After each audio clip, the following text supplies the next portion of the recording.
Good evening, guys. I'm Brooks Brown, and this is the edition of The Truth Be Told for May the 20th, 2020. I'd first like to give a shout out to Lonnie Jean Ellis and Tamika Ellis because I decided to wear my groomsman shirt on this Wednesday night. I wanted to give a shout out to you guys and anyone else who are newlyweds. Social science states that the newlywed period is up to 4 years. So congratulations to Lonnie and Tamika.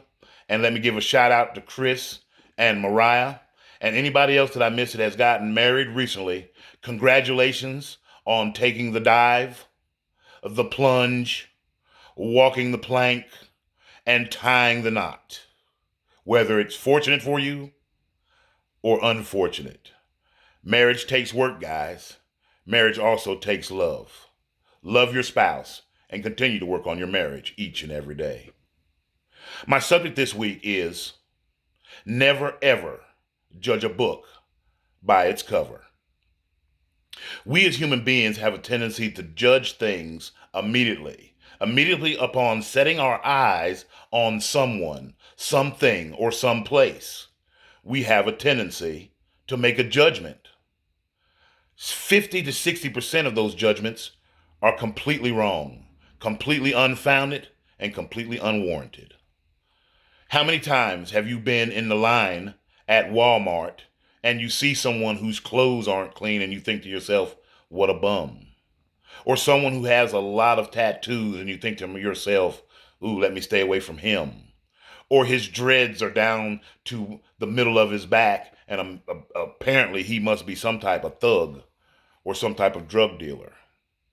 We cannot stem where our mind goes, but we can control it. Control your mind and realize that judgments aren't always correct. A lot of times I tell stories about my life because at 50, or shall I say 51 in July, I've learned a lot of valuable lessons, and sometimes lessons are learned hard. So let me take you back. I answered a Craigslist ad in Florida. A gentleman's asking for people with experience of making pizzas. I call him and I come to meet a man named Andrew Wellborn. And I'm told to come to a festival and begin my career with him as a pizza chef. Wood fire pizza where we light a fire in the back of the oven and we can make pizzas within 2 minutes. So when I finally meet Andrew, the first thing I think to myself is, who is this man in this dress?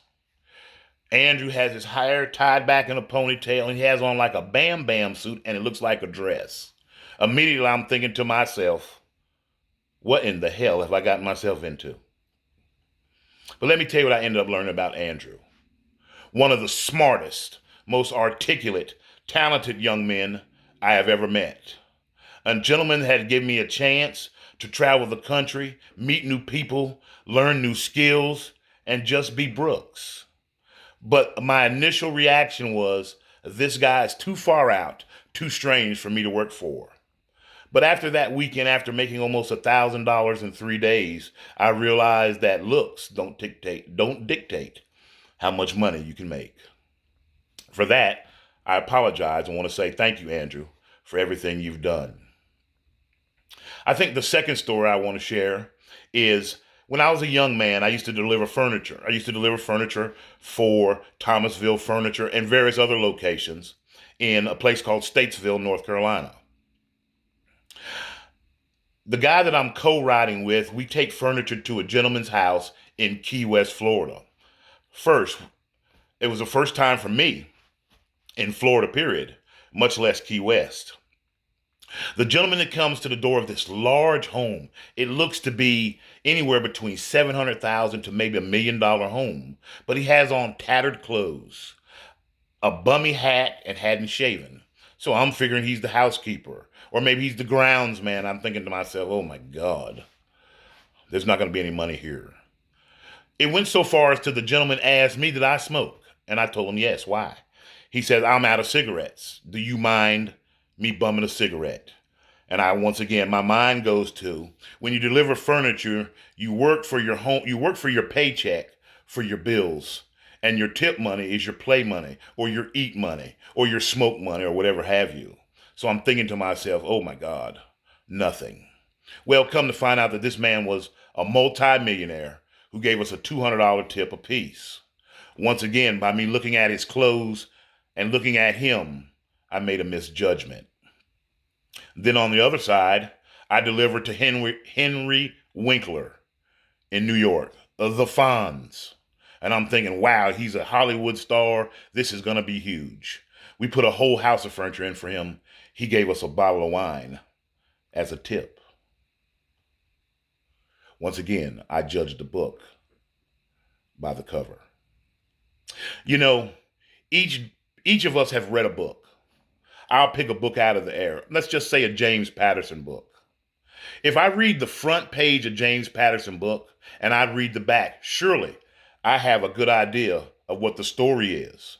But if I don't read the 475 pages in between front and back cover, how will I ever get the gist of the story and really understand it? Meeting people is the same way. We judge people by the way they look, smell, what they're wearing, what church they go to, how much money they pull out of their pocket. Do they have a debit card or a credit card? Are they paying cash? It's always some type of judgment with us as human beings. Judge not, lest ye be judged. A lot of times we pick and choose. If you're a believer, we pick and choose what we want to believe from Scripture. And then the rest of Scripture we'll put off to the side because it's convenient for us. Christ says, if you can't love your man that you see every day, how can you love me who you've never seen? This pandemic has opened eyes of a lot of us. It has shown us our limitations. It has shown us dreams. It has given us hope that things are and will go back to normal.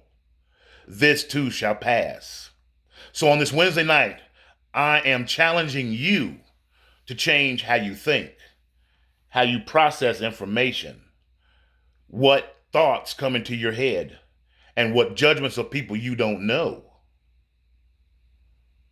aren't always right. I want you to think about this. How many times have you tried to order a jumpsuit online and you think to yourself, man, it's cute, it looks good, it's gonna fit me, and you order it? When the FedEx man comes, you're just as happy as you can be. Man, my jumpers come. Child, bye. I'm gonna look great. And then you try it on to see that it doesn't even fit. That is a crude representation of judging people. Until you try that person on and see for yourself, no matter what your mother, brother, or son has said about that person, you'll never know who they are. Do not judge that book by its cover. How many times have you sat in this pandemic and pulled up a trailer on Netflix and thought to yourself, that movie's gonna be the bomb, baby? Like I did with John Henry, with Terry Crews and Ludacris. A shame. And you watch that trailer and you think to yourself, this is going to be an excellent movie. Sit down, baby. We're going to watch. I got a movie for your behind tonight. And 35 minutes into it, you're thinking to yourself, what in the... Who produced this? Who put the money forth to make this movie? These are examples, crude yet true, about judging people. Folks, listen. Until you find the content of a man's character, you won't know that man. We judge too easily. Judge, jury, and executioner. But listen, when people have judged you, how'd you feel? You know, when I meet little kids, I am 6'3", 300-pound man. They look at me as either Barney, just as friendly, they want to hug and play with me, or they look at me as Godzilla, terrorizing Tokyo.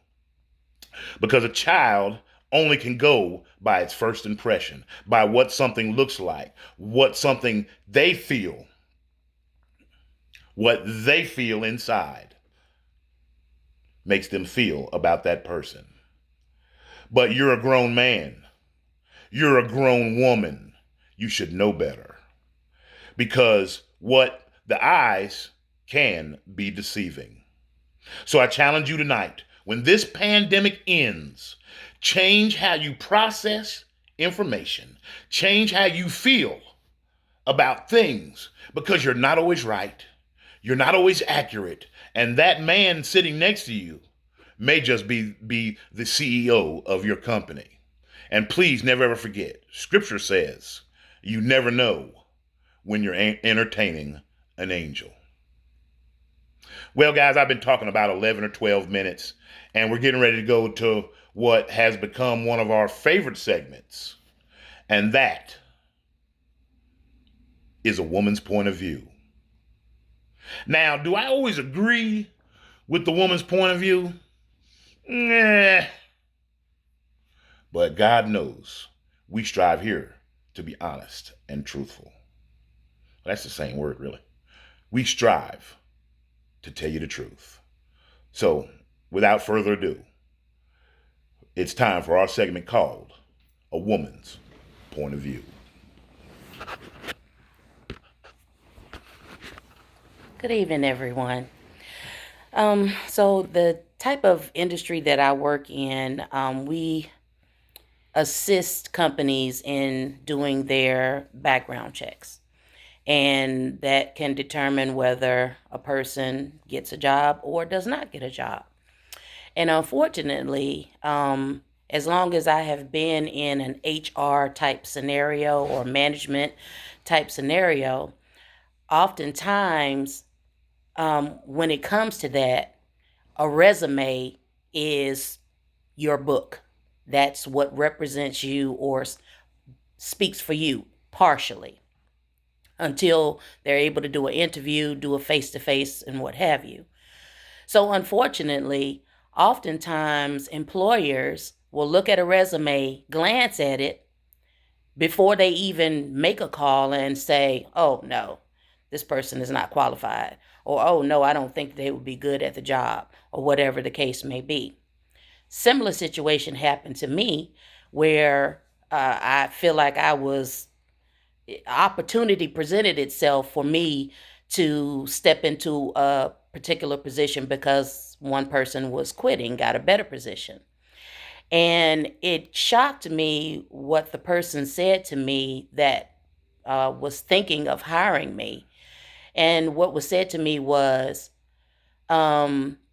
because of the job that I worked in previously, oh, they would have never picked me to be, like not even so much as picked me, I would never have even been a consideration as to who they thought would be good for this job. And it kind of hurt my feelings because it was like, well, you didn't give me the opportunity to try the job out. You didn't look at the fact of who I am. You definitely didn't look at my previous qualifications. All you looked at was my work there at that time. And it was an unfair assessment. And fortunately for me, they gave me the chance and the opportunity, and I've smoked it.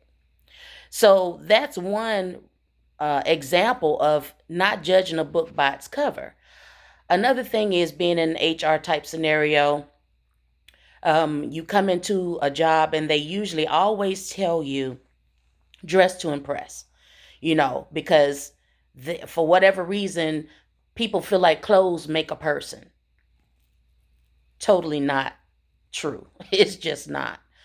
So it's been situations where unfortunately a person couldn't get off in time in order to make the interview, and they came in the door with their McDonald's uniform on, and maybe they were a biscuit maker at the time, so they had flour on their clothes, or maybe it was just the fact that they didn't have money like that to dress to impress, quote unquote. And they came with what they had. Unfortunately, because of that, oftentimes people are overlooked because they're immediately judged and looked at as, oh my gosh, you look like you came straight out the gutter. Didn't you realize that you were coming for a job interview? Couldn't you have done better? Well, maybe that was their best. So we have to get to the point where we're not looking at people and things and situations and immediately making a judgment call based on what we see. Because the meat of the person, the heart of the person, if we take the time to look at a person's background, look at the brain, the knowledge that they have, take the time to just have a conversation, oftentimes you'll realize, oh my God, this person has a brilliant mind. So what, they didn't have an education? Maybe they couldn't afford it. But does an education mean you're not smart? Does a lack of a higher education mean that you're not smart? Does it mean that you don't have the potential to be a millionaire, the next billionaire, the next Bill Gates? Is that what that means? Absolutely not. Because see, I'm not college educated. But to talk to me and to sit down and have a conversation, you'd never know it. So we definitely have to stop. And then I'll go so far as to even say, there's a saying that people use and say, I don't look like what I've been through. Oftentimes we look at people and their clothes again and their hair and their style, and they say, oh my gosh, she looked like she ain't never had a hard life at all. Oh my goodness, she looks like she's never gone through anything. Quite the contrary. You never know that that person is one that could have been raped the first half of their life by a relative or by that mom's boyfriend or whatever the case may be. We don't take the time to get to know people and to understand a person's story before we make a judgment call. I look at people when we're just taking a ride or, riding down the street or whatever the case may be, and there's certain parts of our area that are known for drug addicts, prostitution, all of these different things. Even strippers, strip clubs, all of these things. And we look at people and we look at them and look at how they smell and how they look and how they talk. But we never take the time to understand, well, what got you there? What happened? Especially when you are going in a store and somebody's standing at the front and they're potentially begging for money or just begging for something to eat. And we automatically know, I don't have anything for you. Well, did you take the time to even ask, well, sir, ma'am, what got you to this place? What happened? Because oftentimes they could be our former military people. People that risk their lives for this country, for our safety. And maybe it's PTSD that has them to the point that they can't mentally cope. Did that make them a bad person? Does that make them unworthy of conversation? Does that make them unworthy of the next meal? Absolutely not. So let's stop. Take the time to understand and listen and talk to people sometimes before we be so quick to judge. Have a good evening.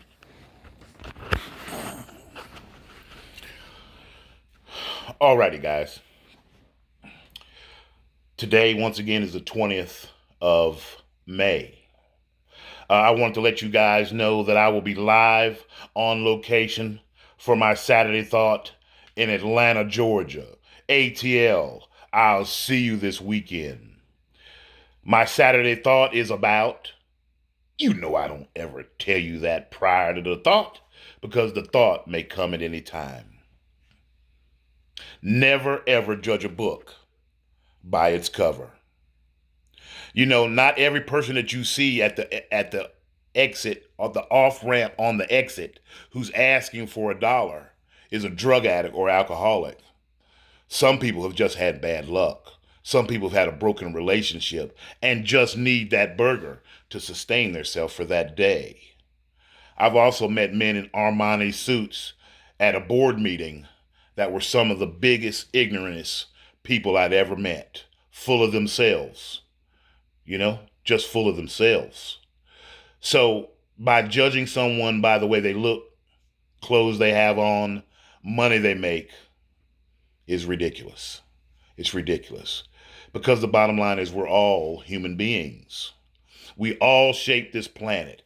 Every decision you make each and every day affects someone, which affects someone else, which affects someone else. Do you think that everyone you know in your inner circle or places you go that are familiar to you are the only good people in the world? Please, let's you and I be real for 1 second. You find good people and bad people no matter where you go, no matter how they were raised, no matter what state they were brought up in, no matter what the color of their skin or their religion. You're going to meet good and bad. That is life. And I'm going to end on this. I have purposely made this show to where it welcomes all of you. All of you, whether you're an atheist or a Muslim, a Catholic or a Jew, or you just want someone that talks real. I've purposely made this show to where people of all races, nationalities, and creeds can come together on one platform and agree to disagree. But I'm going to say this. If the good Lord tapped me on my shoulder right now and said, you know what, Brooks? I'm going to hang out with you for the next 7 days, 24 hours a day, 7 days in this whole week. How would Brooks act? I'd be kind to everyone I met.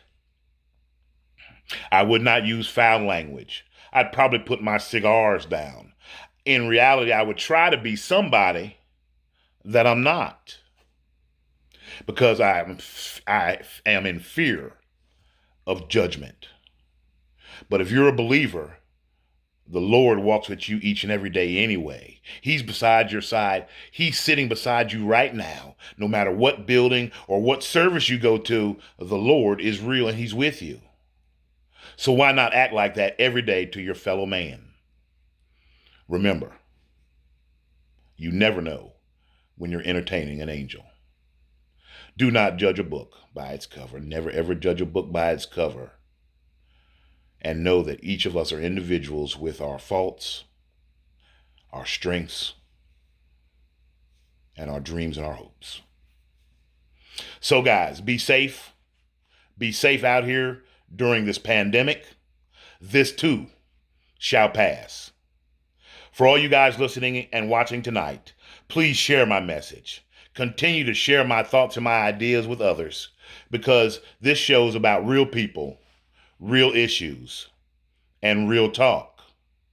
I promise you, I know I'm not always right, but I'm always honest. Please contact us at ttbt@0709@gmail.com and look for me on Facebook, because I have thought and considered, and now I know that I'm going to reach more people also through YouTube. I may have said that wrong.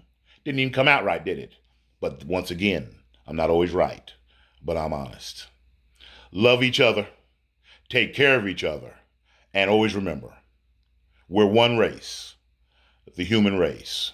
From us at The Truth Be Told, peace and God bless. Good night.